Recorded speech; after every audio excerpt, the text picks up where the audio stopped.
Assalamualaikum warahmatullahi wabarakatuh. Halo kawan-kawan Cak yang berjumpa lagi dengan Miss Nata di kelas biologi.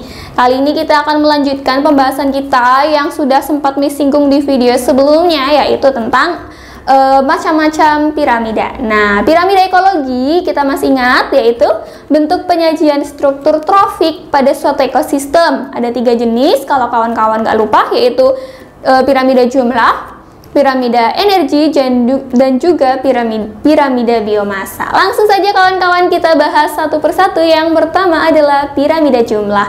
Piramida ini menggambarkan hubungan tiap tingkat organisme trofik berdasarkan jumlahnya atau populasinya. Piramida ini merupakan cara yang paling mudah untuk melihat keseimbangan yang ada di dalam ekosistem. Keseimbangan ekosistem ini dapat diusahakan dengan menyeimbangkan porsi jumlah produsen dengan konsumennya, baik konsumen primer maupun konsumen-konsumen di atasnya. Nah, dalam ekosistem yang normal, seharusnya ya kawan-kawan berlaku urutan seperti berikut, di mana jumlah produsen itu harus yang paling banyak, jadi dia harus di paling bawah. Diikuti dengan herbivora, harus jumlahnya lebih sedikit di atas produsen sehingga di atasnya. Kemudian dilanjut dengan karnivora tingkat 1, sedikit lebih jumlahnya lebih sedikit dibandingkan herbivora. Lanjut lagi konsumen tingkat berikutnya harus membentuk piramida. Yang paling bawah paling banyak sampai ke paling atas itu paling sedikit, itu normalnya. Kenapa? Supaya terus terjadi keseimbangan, keberlangsungan hidup. Coba bayangkan kalau piramidanya terbalik di mana produsennya paling sedikit. Nah, itu kan akan terjadi ancaman akan keberlangsungan spesies yang ada. Jadi normalnya harus seperti ilustrasi itu ya kawan-kawan. Oke, berikutnya yang kedua adalah piramida biomasa. Nah, piramida ini menggambarkan hubungan tiap organisme trofik berdasarkan berat massa atau berat keringnya. Jadi gimana dong? Untuk dapat menentukannya, maka dilakukan penimbangan. Nah, jadi harus diambil dulu sampelnya di suatu ekosistem ya. Sampel itu contoh ya. Diambil suatu sampel, kemudian dihitung beratnya. Gram biasanya satuan yang digunakan. Gram per panjangnya. Bisa misalnya apa? Rumput. Ya udah kamu ambil aja nih satu petak 1 kali 1 meter, nanti di situ kira-kira kamu dapatkan berapa macam jenis rumput yang terkumpul, kemudian dikeringkan dulu terus ditimbang beratnya berapa kayak gitu. Kemudian dihitung rata-rata organisme yang ada di atasnya, misalnya ditemukan belalang itu juga ditimbang, ditemukan katak ditimbang, kemudian ditemukan sampai habis ke puncak rantai makanan siapa, maka harus ditimbang semuanya. Nah, dalam implementasinya piramida biomasa ini agak sulit dilakukan. Kenapa? Karena yaitu metodenya rumit.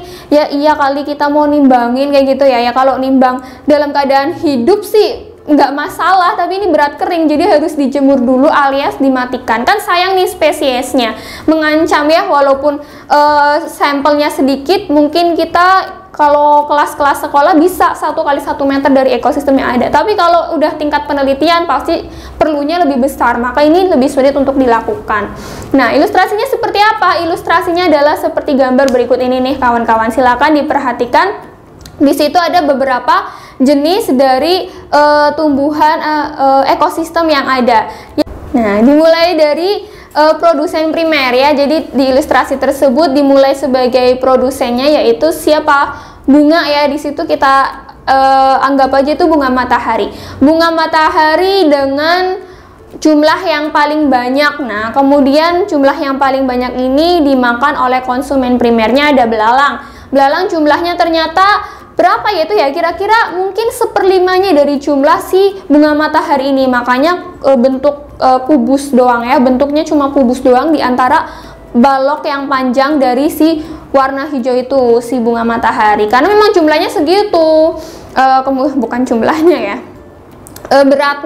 beratnya segitu. Kemudian konsumen sekunder dan selanjutnya lihat perbandingannya begitu tinggi antara, kalau kita lihat secara langsung dari bawah sampai atas, dari bunga matahari sampai ke ular, maka akan menghasilkan perbandingan atau selisih yang begitu jauh. Namun justru keseimbangan yang akan terjadi ketika konsepnya adalah seperti ini. Ingat, konsepnya harus piramida. Jadi yang dari paling bawah itu paling banyak, makin sedikit, makin sedikit, makin sedikit itu.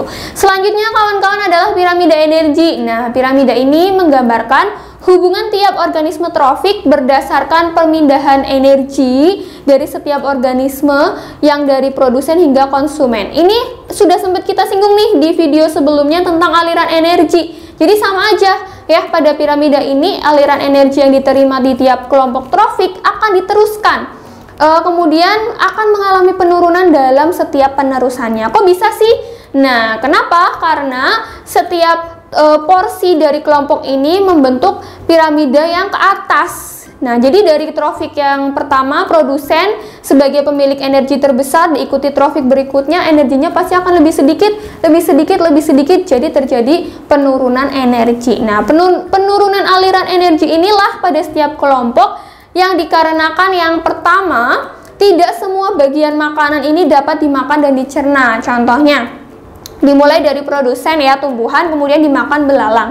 Tidak semua rumput yang dimakan oleh belalang ini bisa dicerna di dalam tubuhnya. Ada yang tersisa dari yang remahan-remahan ibaratnya ya, yang ada di lingkungan itu, jadi nggak ikut tercerna. Akhirnya apa? Ya remahan-remahan itu meskipun sedikit tapi ada energinya di situ. Berkuranglah energi yang masuk ke dalam belalang atau dimakan oleh belalang. Nah, ada beberapa penyebab utama nih kenapa penurunan itu bisa terjadi setiap tingkatan trofik. Yang pertama adalah tidak semua bagian makanan ini dapat dimakan dan juga dicerna. Sebagian ada yang menjadi residu atau ada juga yang menjadi kotoran. Nah, misalnya rumput dimakan belalang. Tidak semua rumput yang dimakan belalang akan masuk ke dalam dan dicerna. Sebagian tuh ada yang istilahnya apa ya, remah-remah gitu ya, mawur-mawur gitu bahasanya tuh apa ya, serpihan-serpihan yang tidak ikut kemakan, akhirnya energi kebuang. Selain itu, yang sudah dicerna pun ke dalam perutnya, ke dalam tubuh, tidak semuanya digunakan, tetap ada sisa metabolisme, feses yang dikeluarkan. Nah, jadi yang bersisa atau yang sebetul-betulnya digunakan sebagai energi oleh si belalang ini hanya sebagian saja dari rumput yang dia makan. Nah, berikutnya alasannya adalah hanya beberapa saja dari makanan tersebut yang dapat termanfaatkan oleh trofik berikutnya. Jadi misalnya, kalau dari belalang bisa katak ya, kemudian katak dimakan lagi misalnya oleh ular, ular dimakan oleh singa misalnya ya kan, bisa aja. Nah, singa ini biasanya makannya itu nggak habis. Nah, biasanya ditinggal sebagian menjadi bangkai untuk menjadi makanan lain. Nah, yang ditinggal ini jelas dia tidak akan menjadi energi untuk si singa, hanya bagian yang dia makan aja nih yang jadi energi di dalam singa. Jadi pasti ada energi yang terbuang juga. Selanjutnya kawan-kawan adalah energi yang didapat, sebagian terkonversi untuk digunakan beraktivitas sebagai sumber energi utama dalam tubuh, dan sebagian yang lain tentu menjadi tubuh itu sendiri. Nah, jadi ada yang digunakan energinya untuk beraktivitas, ada yang digunakan untuk membangun massa tubuh, otot tubuh gitu. Jadi pasti ada sebagian yang menghilang. Untuk itu setiap kenaikan trofik pasti akan mengalami penurunan. Nah, besarnya penurunan ini kawan-kawan di setiap taraf trofiknya adalah 10%. Contohnya ilustrasi berikut. Dari rumput, di situ kita ibaratkan energinya ada 1 juta joule ya, kemudian naik ke atasnya dimakan oleh belalang sebagai herbivore atau konsumen tingkat pertama, maka yang energi dari rumput ini di dalam tubuhnya belalang ini hanya 100.000 saja. Berkurang 10%-nya, 100.000 joule, kemudian naik lagi, belalang dimakan oleh burung, energi yang tertangkap semakin berkurang lagi, yaitu 10.000 dan dimakan oleh ular menjadi 1.000 dan dimakan oleh burung hantu berkurang jadi 100 gitu. Jadi semakin berkurang 10%. Nah, di sini apa? Di sini kita tahu nih, untuk mendapatkan energi terbesar adalah langsung dari produsennya. Makanya kita dianjurkan untuk sering-sering konsumsi sayuran dan buah-buahan supaya energinya itu bisa langsung kita dapatkan dari sumber yang terbanyak gitu. Oke kawan-kawan, itu dia pada video kita kali ini tentang aliran energi, terutama macam-macam piramida ekologi. Piramida energi akan berkurang 10% tiap satu kenaikan. Saat senang terlalu girang, kendalikan diri, jangan berlebihan. Sampai jumpa di video selanjutnya.